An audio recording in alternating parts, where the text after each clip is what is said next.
आज आम्ही शेतामध्ये गेलो होतो आणि इतकंच नाही तर आम्ही शेतामध्ये आज मस्त मसाले भात बनवला।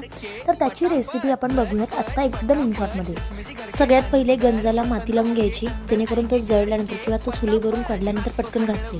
आणि त्यामध्ये तेल घालायचं, त्यानंतर त्यामध्ये टाकायचं जिरा, मोहरी, कांदा वगैरे वगैरे। आणि मग त्यामध्ये जी तुम्हाला कांदा लसूण चटणी जी टाकायची असेल म्हणजे पेस्ट वगैरे ते टाकून घ्यायचं। मग त्याला छान वाफेवर होऊ द्यायचं।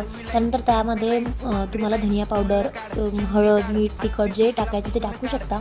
मग त्यामध्ये तुमच्याकडे जे काही भाजी असेल अवेलेबल कट केलेली ती तुम्ही त्यामध्ये ॲड करू शकता। त्यानंतर त्यामध्ये तुरीची सोले ॲड केले आणि मग त्याला छान हलवून घेतलं, म्हणजे मिक्स करून घेतलं। मिक्स करून घेतल्यानंतर त्यामध्ये ॲड केले स्वच्छ धुतलेले तांदूळ, 2 ते 3 वेळ वॉश केले आणि ते ॲड केल्यानंतर मग त्यामध्ये थोडीशी हळद परत टाकली, मिक्स केलं आणि मग त्यामध्ये पाणी ॲड केलं आणि पाणी ॲड केल्यानंतर झाकण ठेवून द्या। आत्ता सबस्क्राईब करा पुढचे व्लॉग